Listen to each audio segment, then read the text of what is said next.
দেখুন আমাদের এটা থার্ড ম্যাচ।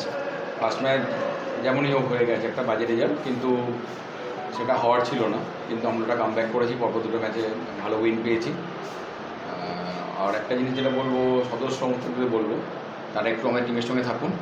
যদিও আমাদের ডেভেলপমেন্ট টিম, কিন্তু আমরা যেটার জন্যই খেলছি এবং আমরা আশা করছি এই জিনিসটা কন্টিনিউ করব।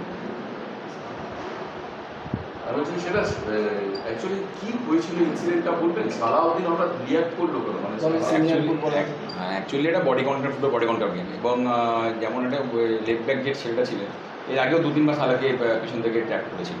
আর এই সময় গিয়ে ও যখন বলটা গেল মিংমাকে, ও তারা হ্যান্ড ইউজ করেছে, পুরোপুরি মুখে একটা চড়া নিয়েছে। সালা খুব সামনে ছিল, ওটা ইরিটেট হয়ে গেছে, গিয়ে এটা করেছে। করা উচিত হয়নি, এটা পরে ও বুঝতে রিয়ালাইজ করেছে। বাট যেটা হয়ে গেছে একটা, এটা খারাপ জিনিস। আরেকটা জিনিস যে আজকে মাঠে একজন প্লেয়ার চোট পেল এবং তাকে এতক্ষণ ফেলে রাখা হলো, তারপর এটা তো একটা মানে লাইফ থ্রেটিং, মানে ফুটবলার লাইফ থ্রেটিং ঘটনা ঘটতে পারে।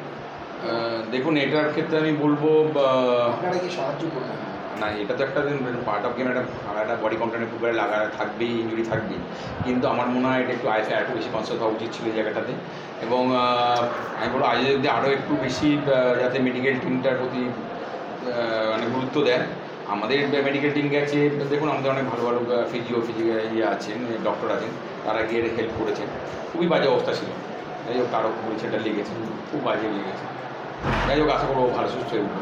লোকাল স্টেডিয়ামকে দায়িত্ব দেওয়া হয় এই ব্যাপারটা দেখার জন্য, তারাও কি এটা কি তাদেরও ক্যালাসনেস নয়?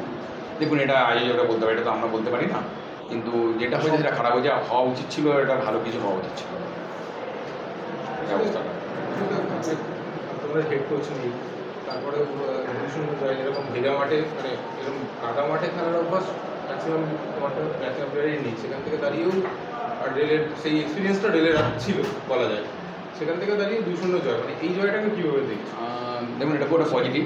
হ্যাঁ, আমরা প্রথম থেকেই বললাম যে আমরা একটা ভালো খেলার একটা ইয়ে ছিল, কিন্তু মাঠটা একটু ভারী হয়ে গেছিলো। হ্যাঁ ঠিকই বলেছে যে আমাদের ছেলেদের সেই এক্সপিরিয়েন্সটা ছিল না, যেটা রেলের টিমের ছিল, কিন্তু খুব ভালো ওভারকাম করেছে। এবং আমরা বেশ কয়েকদিন সল্টলেকের মাঠে, যেখানে আমরা গাছের মাঠ পেয়েছিলাম, বৃষ্টির মধ্যে প্র্যাকটিস করার সুযোগ পেয়েছি। সেটা যতটা পেয়েছি আমাদের এক্সপিরিয়েন্স আমি আমাদের রেগি আমাদের এক্সপিরিয়েন্স দিয়ে বোঝানোর চেষ্টা করেছি কীভাবে কাদা মাঠে খেলতে হয় না হয়। যাই হোক ওরা ভালো করেছে, এটা গুড সাইন।